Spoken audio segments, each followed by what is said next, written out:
하나님의 말씀은 사무엘상 10장 1절에서 16절까지의 말씀을 교독을 합니다. 구약성경 422페이지입니다. 사무엘상 10장 1절로부터 16절까지의 말씀 교독하겠습니다. 1절의 말씀을 제가 먼저 공독해 올립니다.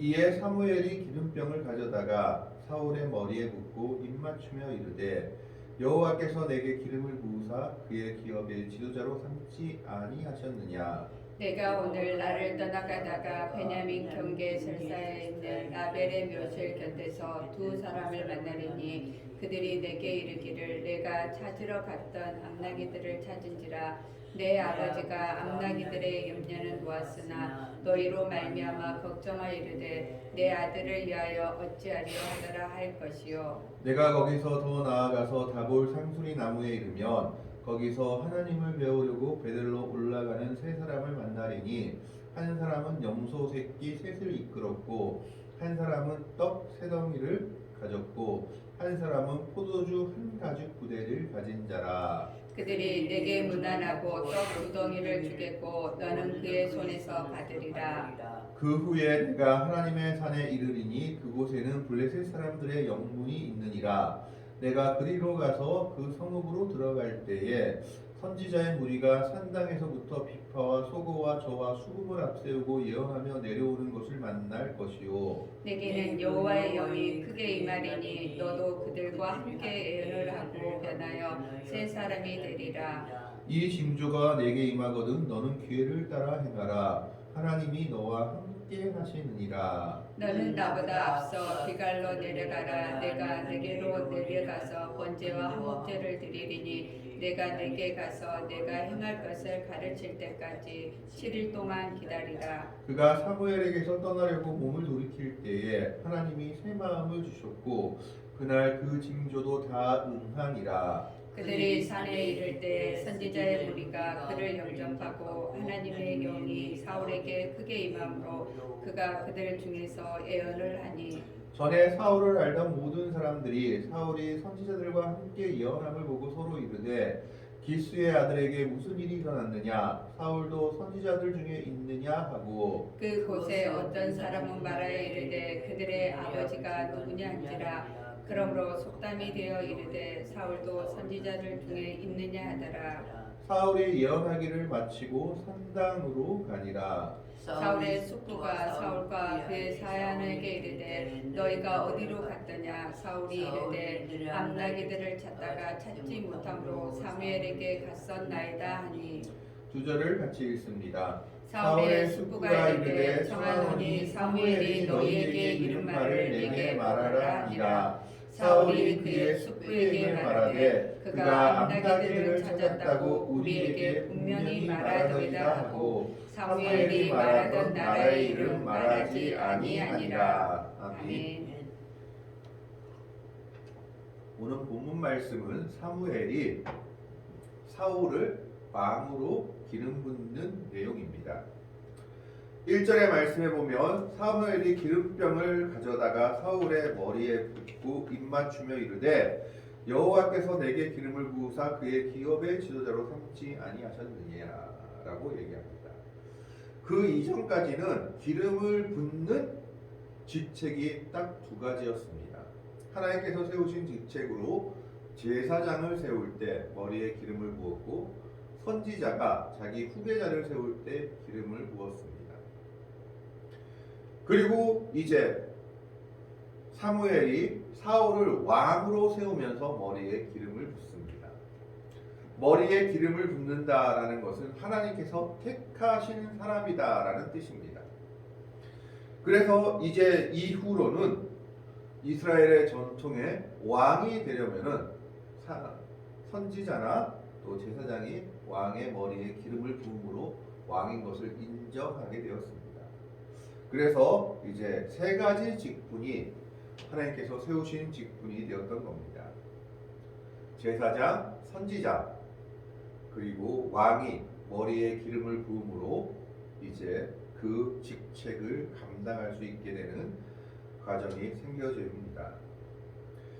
그런데 사무엘이 사울의 머리에 기름을 붓고 나서 사울에게 세 가지 징조를 이야기합니다. 너에게 이런 세 가지 징조가 있을 것이다 라고 말하고 있는 겁니다. 하나도 아니고 두나도 아니고 왜 이렇게 세 가지나 말하고 있을까에 대해서는 성경이 정확하게 말하고 있지 않지만 아마 사울의 영적 훈련을 위해서 하나님이 계획하신 것이다 라고 생각됩니다. 그 이전까지는 사울은 어떤 영적인 훈련도 받지 않은 사람이었습니다. 선지자의 제자도 아니었고 그렇다고 그렇게 신앙이 좋은 사람도 아니었던 것 같습니다. 이들이 사무엘을 만난 이유는 한 가지죠. 자신들이 암나귀를 잃어버려가지고 이 암나귀들을 찾으러 왔다가 이 암나귀들이 어디 있는지 선지자한테 물어보자라고 해서 사람들한테 물어서 사무엘을 찾아왔던 겁니다. 이때 사무엘을 보고 사울이 하나님이 세우신 왕이다라고 생각하고 바로 머리에 기름을 붓는 것이었습니다. 그러면서 이 사무엘은 사울에게 세 가지 징조를 이야기하는데 첫 번째 징조는 사무엘을 떠나가다 보면 라헬의 묘실에서 두 사람을 만났는데 이 두 사람을 만나며 내게 뭐라고 말할 것이냐? 내 아버지가 암나귀들을 찾았을 것이다. 이제 내 아버지는 암나귀들 때문에 걱정하는 것이 아니라 3일 동안 행방이 묘연한 이 사울과 그의 사환 때문에 그 아들 때문에 걱정하고 있다라는 소식을 전할 것이다. 이것이 첫 번째 징조였습니다. 두 번째 징조는 또 그 말을 듣고 더 계속해서 나아가다 보면 다볼 상수리 나무에 이를 것인데 이 상수리 나무에서 세 사람을 만날 것인데 그들은 하나님을 배우려고 베델로 올라가는 세 사람이다. 아마 이 당시 베델에는 산당이 있었던 모양입니다. 산당이나 다른 것들이 있었던 모양인데 이 베델은 여러 가지 역사적으로 아브라함도 그리고 여러 사람들이 하나님께 제단을 쌓고 예물을 드렸던 곳입니다. 그래서 이 베델로 올라가는 세 사람을 만날 것인데 그 사람들에게서 내가 어떤 대접을 받을 것인지를 말하고 있죠. 그 사람이 어떤 사람이냐? 한 사람은 염소 새끼 셋을 끌고 가고 있고 한 사람은 떡 세 덩이를 가지고 가고 있고 한 사람은 포도주 한 가죽 부대를 가진 자다라고 얘기하고 있습니다. 이거 모두 다 하나님께 드릴 제물들입니다. 염소 새끼 셋은 화목제나 번제로 드릴 제물들이었고 떡 세 덩이라는 것은 곡식을 빻아서 만든 것이었기 때문에 소제로 드릴 예물들입니다. 그리고 우리가 잘 아는 포도주 한 가죽 부대는 전제로 드릴 예물들입니다. 고기를 태울 때 그 위에 포도주를 부어서 같은 향기로운 냄새로 드려질 그런 제물들을 가지고 올라가는 사람들인데 그 사람들을 만나면 그 사람들이 내게 무난할 것이다. 평강을 물을 것이다 라는 겁니다. 이유도 없이 그 사람들이 사울에게 무난할 것이고 이게 하나님의 계획 속에 있던 일이다 라는 것이죠. 그리고 그 중에 한 사람이 떡 두 덩이를 하나님께 드리려고 했던 떡 두 덩이를 내게 줄 것인데 너는 그의 손에서 받아 먹으라 라고 얘기하고 있습니다.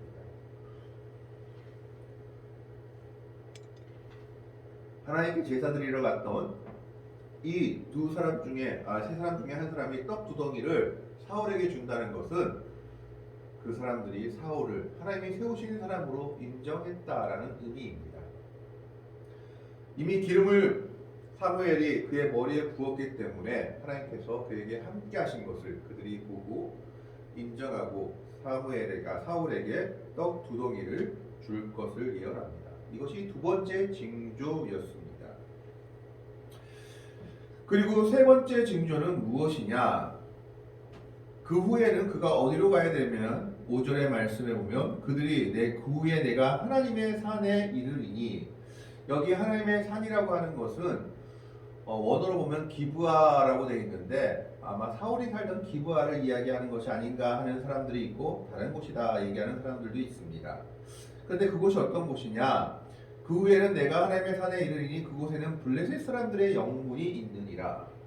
블레셋 사람들의 영문이 무엇인지에 대해서는 추측들이 가능한데 이 당시는 블레셋 사람들이 이스라엘 백성들을 계속해서 침략하던 시대였기 때문에 이스라엘 백성들을 감시하기 위해서 만든 관축대, 망루들을 의미한다고 봅니다. 그래서 후에 사울이 이것을 완전히 회파했다고 성경이 기록하는 것을 보여주죠.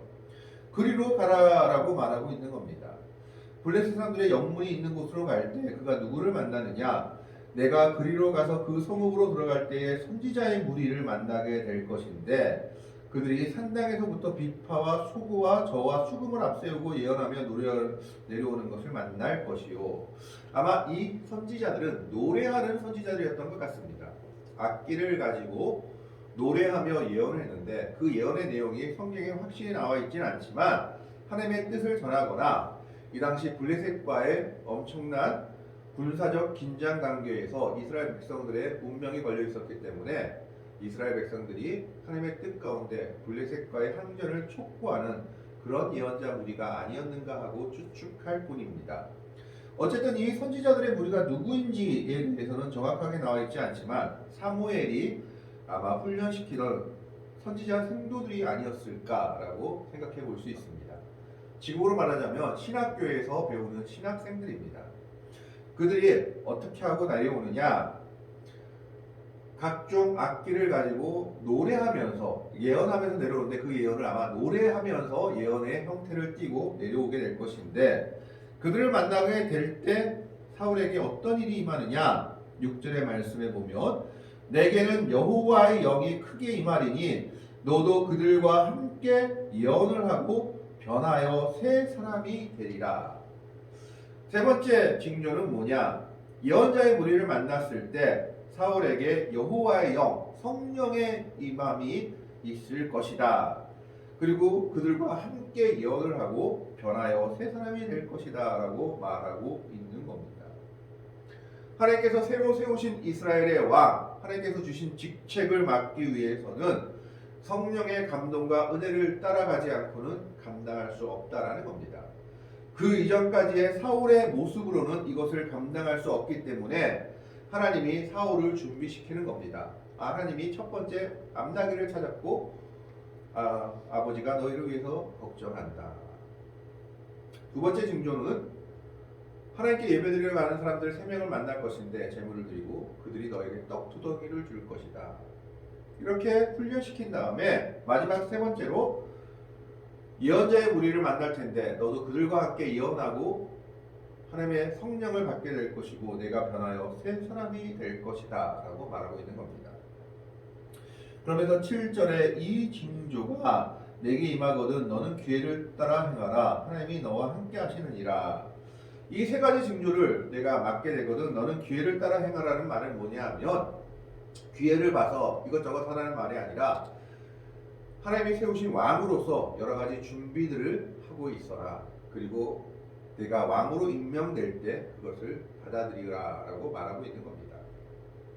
즉 왕이 될 준비를 하라고 말하고 있죠. 하나님이 너와 함께 하신다라고 말하면서 한 가지 조건을 붙입니다. 8절에 보면 너는 나보다 앞서 길갈로 내려가라. 내가 내게로 내려가서 번제와 화목제를 드리니 내가 내게 가서 내가 행할 것을 가르칠 때까지 7일 동안 기다리라.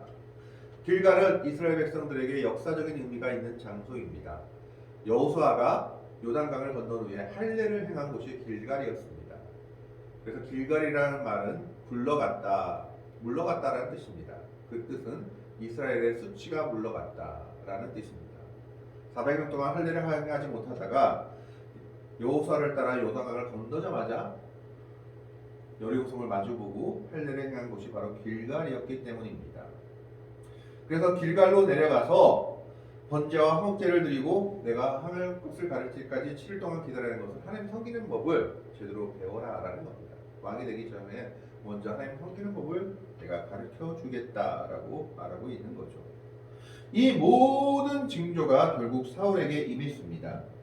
9절 말씀에 보면 그가 사무엘에게서 떠나려고 몸을 돌이킬 때에 하나님이 새 마음을 주셨고 그날 그 징조도 다 응하니라. 첫 번째, 두 번째 징조가 응했다는 것은 생략해 버립니다.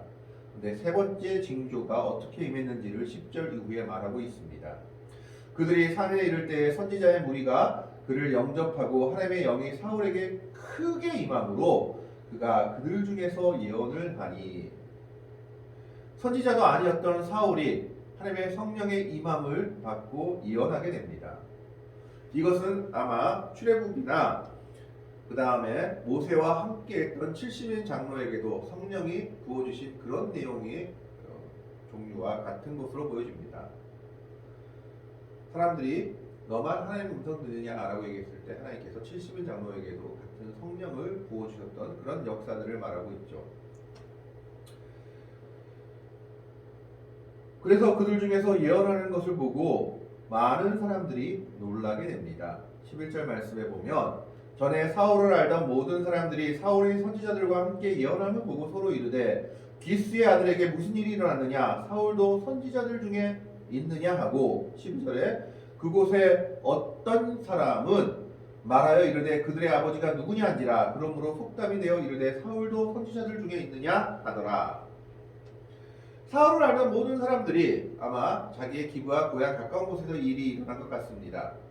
모든 사람이 사울이 선지자들과 함께 예언함을 보고 서로 이르되 기스의 아들에게 무슨 일이 일어났느냐 사울도 선지자들 중에 있느냐 하고 사울은 예언자의 무리가 아니었습니다. 그냥 아버지의 명령을 따라 나귀를 찾아온 사람이었죠. 사울을 알던 모든 사람들이 뵀을 때 지금으로 말하면 저 사람은 목사가 될 사람이 아닌데 라고 생각하는 것이죠. 그런데 사울이 예언하는 것을 보고 사울도 예언할 수 있구나. 사울도 예언하는 자 중에 있느냐라고 말하면서 저들의 아버지가 누구냐라고 쑥덕거립니다. 저들의 아버지가 누군지 몰라서 얘기하는 것이 아니죠. 왜냐하면 분명히 그 앞에 기스의 아들에게 무슨 일이 일어나냐라고 아버지 이름을 정확히 이야기하고 있는 겁니다. 그러면 그들의 아버지가 누구냐라고 물어보는 것은 저들의 아버지가 선지자냐? 저들의 아버지가 예언자냐? 그래서 저들도 저렇게 하는 것이냐? 아닌데 어떻게 저렇게 하느냐라고 묻고 있는 겁니다. 그러면서 이것이 속담이 되었다라고 얘기하죠. 그 속담의 이름은 사울도 선지자들 중에 있느냐 하더라. 이 첫 번째 속담은 사실은 긍정적인 의미의 속담입니다. 사울도 선지자들 중에 있느냐 하더라. 이 속담의 의미에 대해서 두라노 서전에 보면 두라노 서전에 이렇게 기록되어 있습니다. 사울도 선지자들 중에 있느냐라는 건 어떤 사람이 놀랍게 변화된 모습을 보고 말할 때 이스라엘 백성에게 쓰여지는 속담이 바로 이 속담이었다라는 겁니다. 사울도 선지자들 중에 있느냐라고 말하는 이 속담은 바로 사울이 놀랍게 변화된 것을 보고 어떤 사람이 정말 이전과는 전혀 다른 모습으로 변화된 모습을 나타낼 때 사울도 선지자들 중에 있느냐라는 속담을 썼다라는 겁니다. 아주 긍정적인 의미의 속담이었습니다. 그렇기 때문에 13절의 말씀에 보면 사울이 예언하기를 마치고 어디로 갔다고 되어 있습니까? 산당으로 가니라. 사울은 그전까지는 자기 나귀 새끼 잃어버린 게 가장 중요했던 사람이지만 이젠 아버지가 자기를 찾는다는 말을 듣고도 먼저 집에 간 것이 아니라 예배하러 갔습니다. 산당은 하나님께 제사 드리는 장소였던 것입니다. 이렇게 완벽하게 사울은 하나님의 성령에 사로잡힌 사람으로 변했고 사울도 선지자들 중에 있느냐 하는 속담은 아주 긍정적인 의미의 속담이었습니다. 사람이 변화되면 이렇게 변화될 수 있구나 라는 것을 나타낼 때 사울이 선지자들 중에 있느냐라는 것을 말하고 있죠. 그런데 이 속담이 후에는 전혀 다른 뜻으로 변질됩니다. 사무엘상 19장에 보면 사울이 자신의 사위였던 다윗을 죽이려고 사람들을 끝없이 보내는 것이 기록되어 있습니다.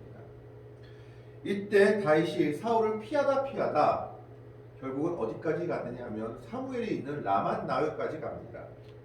설마 사무엘이 있는 곳까지 나를 죽이러 오겠어 하는 생각으로 갔던 것 같습니다. 그런데 사울은 어떻게 보면 자신의 스승이요 선지자인 사무엘이 있는 곳도 아랑곳하지 않고 전령들을 보내서 다윗을 잡아오거나 죽이라고 보냅니다. 그런데 첫 번째 전령이 그곳에 가자마자 오늘 본문의 말씀과 똑같은 경험을 하게 됩니다. 선지자들의 무리가 오는 것을 보고 그들과 함께 예언합니다. 아마 그 예언의 내용이 사울 왕가에 대한 몰락과 다윗 왕가에 대한 내용의 내용이었을 걸로 추측이 됩니다. 그래서 실패하자 3번이나 전령을 계속해서 보냅니다. 그런데 이 전령들이 갈 때마다 그들이 하나님의 영에 사로잡혀 예언하게 되는 역사가 일어난 것이 사무엘상 19장에 기록되어 있습니다. 전령들이 계속 실패하자 화가 머리끝까지 난 사울은 자신이 직접 가겠다고 라만 나웃으로 가게 됩니다. 아마 사울의 생각에는 나는 다르겠지, 나는 저들과는 다른 역사를 하겠지라고 생각했던 것 같습니다. 그런데 사무엘상 19장에 보면 사울은 더 합니다. 전령들은 그냥 예언만 했지만 사울은 그곳에서 또 예언자의 무리를 만나서 같이 예언하게 됐는데 한나절 동안 예언을 하는데 벌거벗고 예언했다. 옷을 다 벗고 예언했다라고 기록되어 있습니다. 옷을 벗겨다는 건 뭡니까? 옷이라는 건 권위를 나타냅니다. 하나님께서 주신 거 언제라도 하나님께서 뺏어갈 수 있다, 거둘 수 있다라는 것을 보여주고 있는 겁니다. 반나절 동안 예언했다고 가장 추악한 모습으로, 어떻게 보면 부끄러운 모습으로 사울이 황홀궁에 빠져 예언한 것이 사무엘상 19장에 기록되어 있습니다. 이 모습을 보고 이스라엘 백성들이 또 속담을 만들어냅니다. 그 속담이 오늘 본문의 속담과 같은 속담입니다. 사울도 선지자들 중에 있느냐. 이때는 완전히 다른 의미의 속담이 되어버립니다. 사울 같은 놈도 선지자야? 사울 같은 사람도 예언할 수 있어?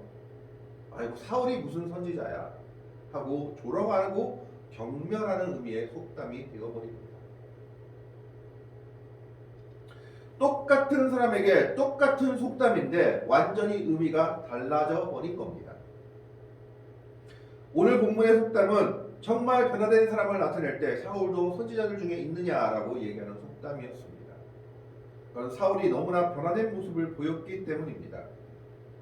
왜 그렇습니까? 이 당시만 해도 사울은 자신을 낮출 줄 알고 하나님의 말씀에 순종할 줄 알았기 때문입니다.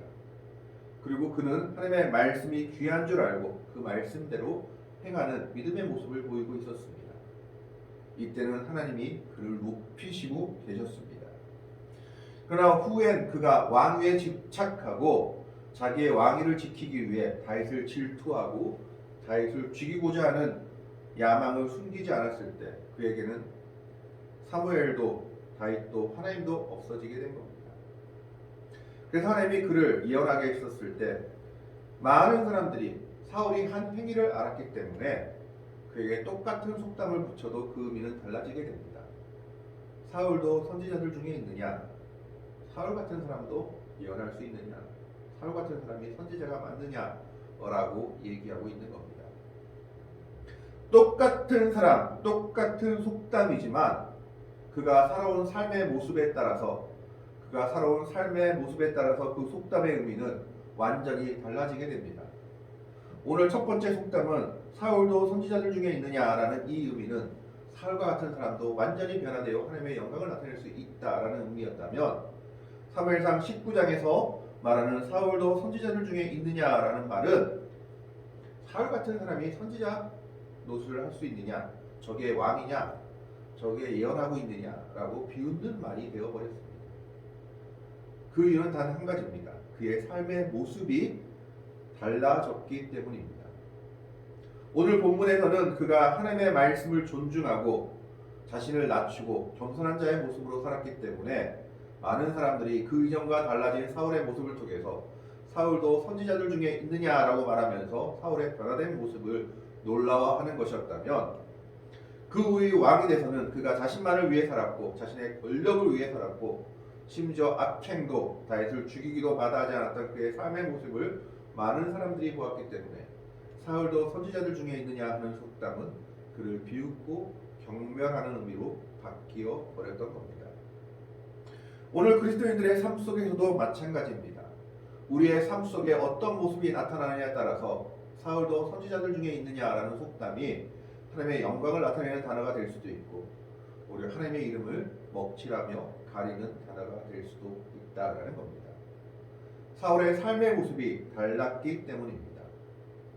오늘 우리는 사울도 선지자들 중에 있느냐라는 이 말씀을 기억하며 이것이 이스라엘에게 어떤 속담으로 나타나는지를 생각하면서 오늘도 우리는 정말 우리의 삶의 모습이 하나님의 영광을 나타낼 수 있는 귀한 은혜의 삶을 살아갈 수 있는 믿음의 백성들이 될 수 있기를 바랍니다. 사울도 선지자들 중에 있느냐라는 의미가 정말 귀한 의미로 쓰여진 것처럼 오늘 우리의 삶 속에서도 하나님의 영광을 나타내는 귀한 믿음의 백성들의 삶을 살 수 있기를 주님의 이름으로 간절히 축원합니다. 아멘. 기도하겠습니다. 하나님